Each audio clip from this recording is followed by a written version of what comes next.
war with the Attorney General, who has aligned herself with her predecessors. The statute should not be reauthorized. For the proposition stands for the proposition that I abused this statute. I found a statute that I could abuse. I could abuse the law. I could abuse people under it. I had the power to do justice, but I would rather be the inquisitor. And now that I've done all of these things, I guess I will agree that we ought to get rid of the statute under which I did this. You know, he stands, Geraldo, for, well, maybe we ought to say he's a victim of old Lord Acton's old saw that goes something like this, that power tends to corrupt, and absolute power tends to corrupt absolutely.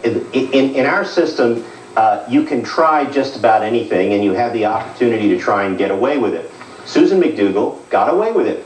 She was given extraordinary latitude by the trial judge in the presentation of her evidence. He made certain key decisions, and he has the discretion to do that. But let me just say something, because what I find very fascinating about this is not the particularities of Susan McDougal's case or cases and the fact that she's a convicted felon and all of that. What I find interesting is that, contrary to what Mark is saying, and I have to disagree with him on this, the tactics that were employed by Mr. Starr are tactics that have been employed and continue to be employed by the United States Department of Justice, whether it's in the Reagan-Bush administration or the Clinton-Gore administration. The tactics are rough sometimes. They are tactics that some of us may not like, but they are also tactics that are legitimized by the Department of Justice and used regularly in cases, including retrying people. Wow. I don't, you know, and my sense is, Joe, let me just ask you. There's a lot of rough stuff in federal law enforcement, and if people don't like that, and I'm telling you, what they ought to do, call it rough stuff. What they ought to do, rough stuff is.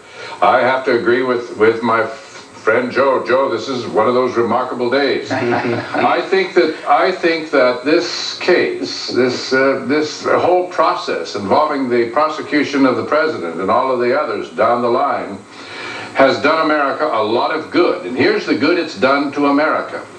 It's shown to America the kind of tactics that are being used against ordinary citizens who can't defend themselves, who have no other choice but to plead guilty to crimes sometimes that they didn't commit, to make deals and to have themselves deprived of their right to a fair jury trial over and over again by tactics of the kind that Ken Starr used here. And you say that they're widespread, and they are. I have to tell you that in case after case in which I've been involved in the defense of criminals, that we see it every day. We see prosecutors with this power, abusing this power against hopeless and helpless people, and I'm saying to you that the American people ought to be glad that they've seen it, and yes, Joe, they ought to do something about it.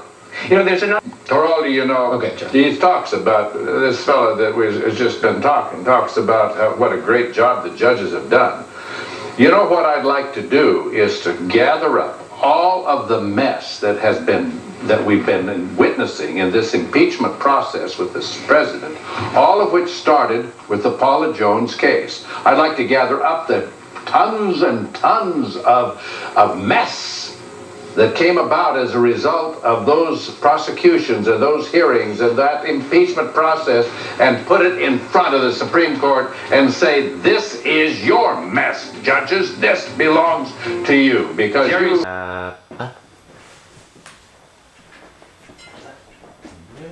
Baby, we're good together.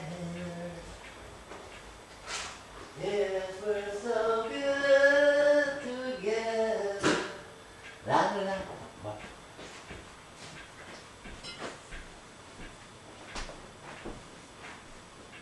Baby,